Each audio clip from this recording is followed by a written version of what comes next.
Olá pessoal, tudo bem? Sou a professora Anne e nós vamos dar continuidade então à nossa discussão de como eu me torno um investidor. Depois que a gente aprendeu e conversou um pouquinho sobre a questão da Selic, sobre a questão da inflação, sobre aquele círculos lá que a gente precisa entender de risco, retorno, liquidez, agora a gente vai ir para o passo a passo. Como que eu faço para me tornar um investidor? E qual é por onde eu começo? A primeira coisa e a dica que nós já demos anteriormente é: eu preciso me pagar primeiro. Essa é o princípio. Porque lembrem aquela nossa fórmula onde eu tinha receita menos as despesas é igual investimento? Lembram? A gente vai conseguir gastar tudo, enxergar dinheiro na conta e só depois investir? Não. Então nós precisamos mudar essa lógica. É primeiro, no momento que a gente tem nossa receita, primeiro a gente tira os investimentos para depois gastar o que sobrar. Então essa é a primeira dica. A gente tem que começar por aqui.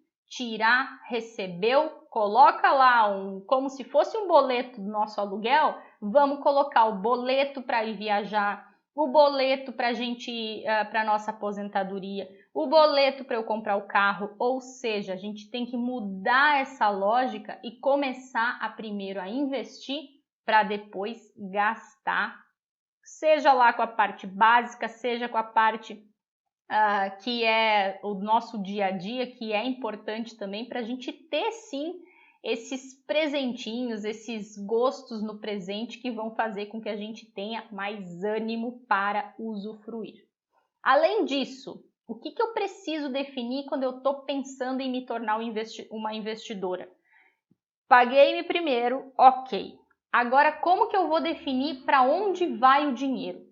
Antes da gente saber qual é o ativo que nós vamos alocar nosso dinheiro, a gente precisa responder uma pergunta básica. Qual é o objetivo deste dinheiro? Sem responder essa pergunta, pessoal, a gente não vai enxergar lá aquela última, que é qual investimento eu vou realizar. Porque para cada objetivo, nós vamos ter um tipo de investimento diferente. E nós vamos ver o porquê. Depois que a gente definiu qual o objetivo, aí é que eu vou pensar que valor que eu preciso para atingir esse objetivo e aí sim eu vou ver qual o melhor tipo de investimento para eu alocar para realizar este objetivo. Então, nós vamos falar, pessoal, de 3 principais grupos de objetivos que nós temos. O primeiro deles é o que a gente chama das nossas reservas de emergência, as nossas reservas de imprevisto. É aquele dinheiro que eu preciso ter, como aconteceu esse ano, para o caso de uma pandemia, para o caso de eu perder o emprego, cessar a minha renda e eu ter uma reserva, ter dinheiro para conseguir suprir com uma emergência. Eu sofri com isso quando a gente pegou um cachorro. Pegamos um cachorro, estava lá com a minha reserva de emergência, o que aconteceu? Gastei horrores com o pobrezinho. Deu 1001 problema. Se eu não tivesse reserva de emergência, o que ia acontecer? Ia deixar o pobrezinho sofrer? Ia ter que dar um jeito. Não ia conseguir, ou seja, ia ter que pegar um empréstimo, pegar dinheiro emprestado com um banco, com um parente. Por quê? Por isso que é importante, a gente nunca sabe quando as emergências vão vir. Então é por isso que a gente precisa ter reserva de imprevistos, reserva de emergência. A gente vai falar sobre ela. Depois disso, a gente pode e deve, pessoal, realizar nossos projetos, definir os nossos sonhos, ter aquelas metas que a gente falou no curso, onde a gente estava justamente falando sobre esse gostinho, pessoal, da gente ter a realização entre abrir mão de uma blusa para conseguir pagar a diária de um hotel melhor na minha viagem, certo? E além disso, a gente tem aquela parte mais de longo prazo, que é buscar a nossa independência financeira, a nossa aposentadoria, assim por diante. Então, o primeiro deles, que é a nossa reserva de emergência. O que eu busco? Lembram lá do nosso tripé? do risco, do retorno e da liquidez? Aqui, pessoal, quando eu falo de reserva de emergência, o que eu preciso? Eu não posso priorizar, quando eu estou falando de dinheiro para imprevistos, a principal característica que eu tenho que buscar no investimento é liquidez. É eu ter o dinheiro à disposição no momento que eu precisar dele. Então aqui, pessoal, a gente tem que priorizar a segurança e não a rentabilidade. Eu não posso correr risco com esse dinheiro, porque no momento que eu precisar dele, eu preciso que eu tenha aquele dinheiro que eu coloquei. Então eu não posso colocar, por exemplo, em ações aquilo que eu preciso para as minhas emergências. Porque o que pode acontecer? Se eu, por exemplo, colocar em ações o dinheiro da minha reserva de emergência, pode ser que quando eu precisar, que a emergência a gente nunca sabe quando acontece, pode ser que quando acontecer a emergência eu vou estar, como aconteceu esse ano, numa queda no mercado lá de ações, e aí o dinheiro que eu investi lá em 2019 achando que eu ia ter mais em 2020, não rolou. E aí o que acontece muitas vezes se eu deixo aquilo que eu preciso para este curto prazo, e isso serve também para os nossos sonhos, objetivos de curto prazo apenas em renda variável, vai acontecer esses casos em que eu vou ter que vender com prejuízo e tirar menos dinheiro do que eu precisei. Então aqui o ponto, pessoal, é segurança e liquidez. Que valor que eu preciso deixar como reserva de emergência? E aqui, pessoal, é importante, antes da gente pensar em objetivos, antes da gente pensar em aposentadoria, a gente precisa colocar e ter esse dinheiro assegurado, porque a gente nunca sabe quando vai acontecer essa emergência. Então, eu preciso ter esse valor, que é um valor de 3 a 12 meses do nosso custo de vida, do nosso padrão de vida, lá nesses produtos que vão me gerar liquidez e vão me gerar segurança.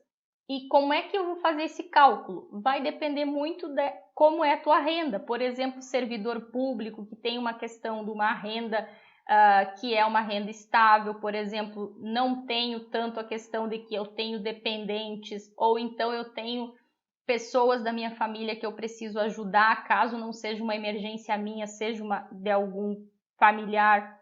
Então vai depender muito de cada caso, mas a gente sempre fala que vai de 3 a 12 meses. Quem são os 12 meses do custo de vida, Anne?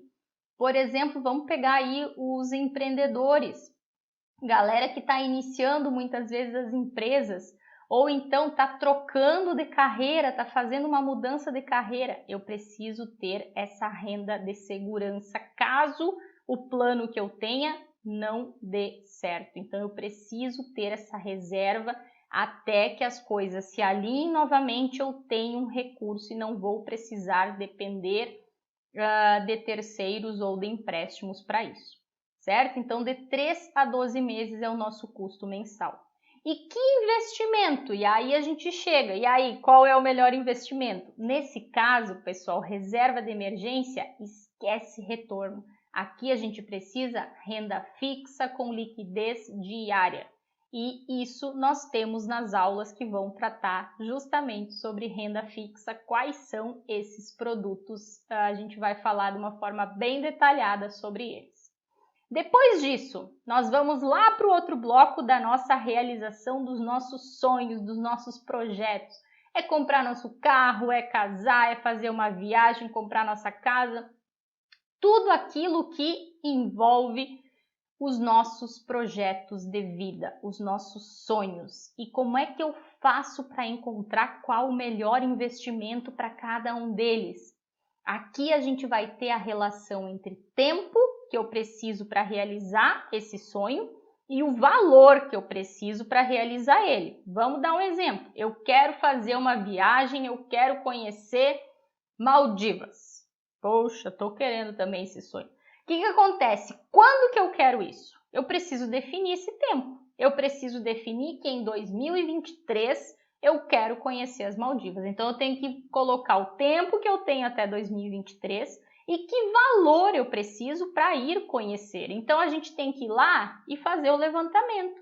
eu tenho que fazer o levantamento de tudo que eu vou gastar de passagem, de tudo que eu vou gastar de hotel, de compras, ou seja, dar essa margem de segurança para esse nosso projeto, esse nosso sonho de conhecer as Maldivas e colocar no tempo, ou seja, eu preciso colocar em investimentos que levem em consideração o tempo de resgate deste meu investimento. E quando eu falo em curto e médio prazo, ou seja, até 5 anos, o ideal, pessoal, é a gente colocar em renda fixa. E a gente vai falar um pouquinho depois sobre essa questão do método que nós estamos desenvolvendo, que dependendo do perfil do investidor, a gente pode até em 5 anos colocar lá um pezinho na renda variável, mas conforme vai chegando perto do prazo que eu preciso ter aquele dinheiro para fazer a minha viagem, eu preciso estar em investimentos de quê? Que me gerem aquele retorno, ou seja, eu preciso ter segurança, porque o prazo está ficando menor. Então, quanto mais curto o prazo, maior é a necessidade de nós deixarmos ele com maior segurança e menor rentabilidade. Agora, se eu tenho um longo prazo, pessoal, a gente pode aí sim colocar um pezinho maior lá na renda variável e sempre frisando o quê? Nós vamos falar sobre isso nas aulas de renda fixa, renda variável, frisando o maior retorno. E o último deles, pessoal, é a nossa independência. Ou seja, eu quero viver de renda, eu quero parar de trabalhar, ou então quero me aposentar e ter qualidade de vida, não depender de ninguém. A gente sabe que aí a gente tem muitos aposentados que dependem, pessoal. A gente tem aí em torno de 1% só dos nossos aposentados que são independentes financeiramente, que não dependem de família. E isso, pessoal, é importante e quanto mais cedo a gente se dá conta de que a gente não deve depender do INSS, a gente precisa sim planejar a nossa aposentadoria, isso vai fazer total diferença na maneira que nós vamos chegar lá na frente. E aí a gente pode ter várias maneiras para a gente definir o valor. Qual o valor que eu pretendo me aposentar? Ou então eu quero fazer uma construção de um patrimônio e qual vai ser esse valor? Eu quero viver de renda passiva por meio da minha independência financeira. Isso tudo vai depender do objetivo que eu tenho e o valor que eu quero com cada um desses itens. E aí, para onde nós vamos colocar essa grana? Para onde vai? Qual é o investimento? Aqui nesse caso, pessoal, vai depender do nosso perfil. Então, tem o perfil, aqui eu trouxe 3 exemplos de métodos, que aqui tem vários métodos que são desenvolvidos, dependendo do perfil do investidor. Se a gente é um perfil mais conservador, se a gente é um perfil moderado ou então um perfil mais arrojado, E qual a diferença entre esses perfis? O conservador é aquele que quer segurança. O arrojado é aquele que quer o risco. Quer o risco por quê? Porque o meu objetivo é ganhar mais, é ter maior retorno. E para isso eu preciso correr mais risco. Posso ganhar mais, mas também posso perder mais. E isso tudo vai fazer diferença no percentual da nossa carteira para alocar entre renda fixa e renda variável. E é por isso que nós, no nosso núcleo, no Núcleo de Finanças Pessoais e Comportamentais da UFSC, o qual eu coordeno, e a gente tem uma equipe maravilhosa que faz parte dele, a gente está sim desenvolvendo um método justamente para tentar achar esse divisor aqui entre o que é o meu perfil e o quanto eu deveria alocar em renda fixa e renda variável. E para isso, pessoal, a gente precisa entender qual é a diferença entre renda fixa e a renda variável, para a gente conseguir avançar nas características e nos produtos de cada uma delas. A principal diferença entre a renda fixa e a renda variável é que a renda fixa, o que eu vou fazer com o meu dinheiro?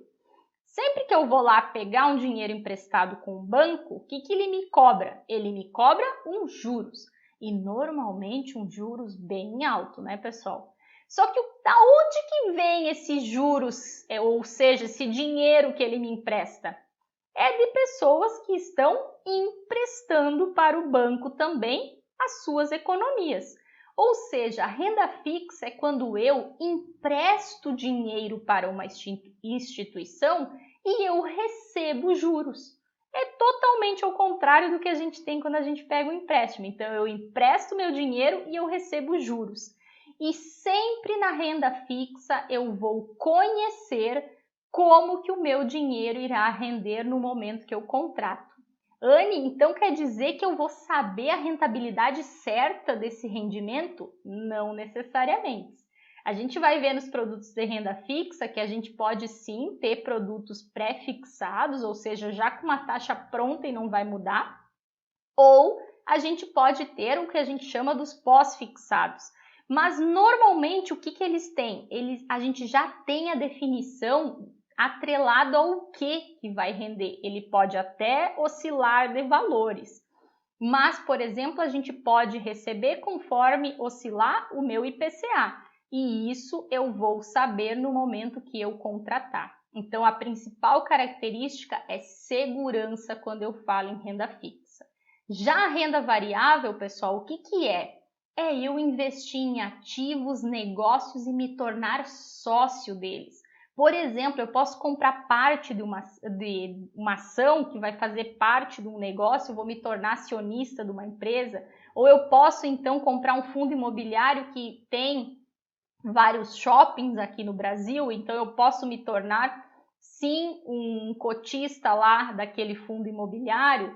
E isso tudo, pessoal, acaba o quê? Se eu estou falando de renda variável, estou falando de renda que sofre variações. Sofre variações tanto positivas quanto negativas. E o que eu busco quando eu estou na renda variável? Eu busco, ao invés da segurança da renda fixa, eu busco retorno da renda variável. Por isso que o melhor segredo para a gente conseguir fazer uma carteira que me dê essas duas coisas que eu preciso, segurança e rentabilidade, é nós realizarmos e montarmos uma carteira diversificada. Colocar tanto em produtos de renda fixa que me gerem essa segurança, quanto em produtos de renda variável que vão me dar esse retorno. E isso tudo vai depender do quê? Que proporção? De acordo com o meu perfil de investidor, ao qual, se eu sou mais suscetível a correr risco ou não, eu prefiro a segurança. Então, é sobre isso que nós vamos falar sobre renda fixa e sobre renda variável de uma forma mais detalhada. E para finalizar, queria deixar essa imagem. Nossa, Anne, eu estou enxergando alguma coisa aqui? Nada. E é para isso que nós formamos então esses cursos, para que a gente abra essa cortina aí e a gente consiga assumir o protagonismo das nossas vidas. E a partir do momento que a gente assume o protagonismo, nós vamos sim fazer as escolhas que vão te fazer feliz. Esse é meu principal recado nessa aula e espero encontrar vocês nas próximas. Até lá!